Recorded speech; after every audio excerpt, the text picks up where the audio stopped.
My name is Ryder Johnson, and my internship, like Sarah said, was at the United States Bureau of Reclamation. It was 6 weeks. So what is the Bureau of Reclamation? Basically, they control all the water in the west coast of the United States. In all those states is where they control water. They're the second largest hydropower producer in the West. They supply a lot of irrigation.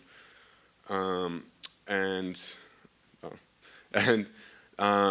sometimes they do a lot of work that's similar to the U.S. Army Corps of Engineers, and the project that I talk about later is actually a joint project that they did with them. But the Army Corps of Engineers is more concerned with flood management, like more disasters sort of with water. So here is a map of where I worked. It was at the Denver Federal Center in Lakewood.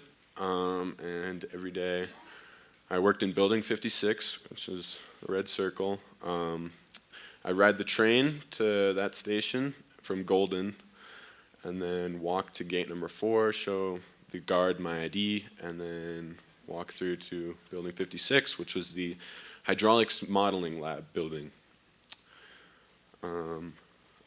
Now here's some photos of inside of the lab. So the top left and the top right, the lab, all the models are sort of in the middle, and then there's a hallway on the left and right. And so the top left is a photo from the left side, and the bottom left is a photo from the right side. And I shared a cube with one other intern, and then you can sort of see the outside of the building here. It was a super big building. Let's see if this video works. Yeah. This is just the hydraulics part of it. So it was really big. They had a lot of models. Took like 4 tries to get that right. People kept on walking in front of it. And it was, so what is hydraulics?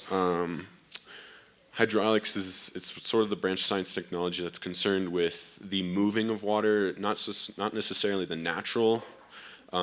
That is hydrology, which is before it's sort of these man-made channels or using mechanical force to move the water. So one of the most interesting projects I got to work on there was this erosion testing. Basically, there's a bunch of different materials in those bags. There's 2 main types, cohesive and non-cohesive. And we have clays, sands, gravels, rocks, and the engineers before I'd gotten there had calculated the specific amounts of each type to to get it at the maximum dry density.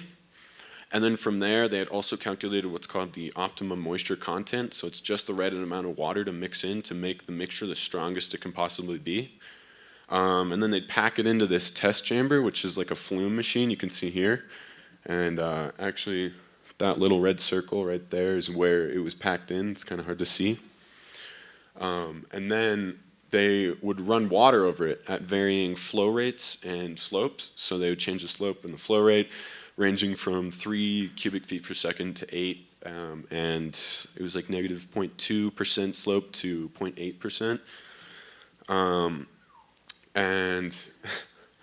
And that machine up there where the red arrow is what they use to record the data. The machine used LiDAR, and it would have 2 different lasers that went down at the same spot, and it measured to the top of the water, and it measured to the top of the mixture that was down there, it was packed in, and it took 8,000 points of data per second.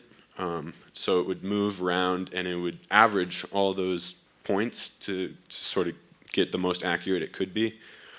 And so here's a picture of sort of 5 minutes into it. You can see it's a lot more compact. There's a lot more concrete, or what looks like concrete, between the rocks compared to here, where you can see a lot more rocks sticking out 2 hours in. So the reasoning for this testing was when a dam floods, that's not concrete, it's a natural dam made of natural materials.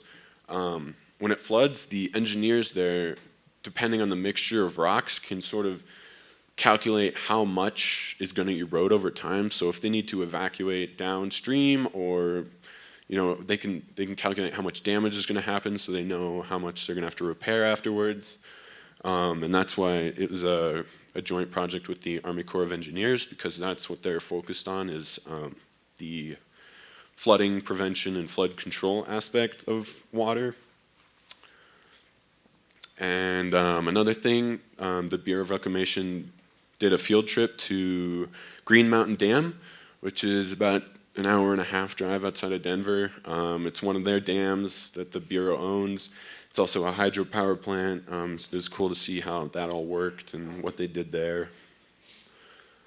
And then outside of work, I walked through school mines every day. I did, well, not every day, but most weekends, whenever I'd go into downtown Golden, I'd walk through the campus, and I did a campus tour, information session, did some hiking around the area, mini golf, and then I went to the 4th of July Denver Outlaws lacrosse game at Mile High Stadium, which was really fun. Went with my uncle. And then my takeaway is working in the government isn't as bad as you'd think. At least where I was at. And jobs in the water and hydraulic industry aren't going anywhere. Water's not going anywhere. Not knowing can be good in your internship. I learned how broad engineering is. I got to do public transportation, and I got to network and meet new people.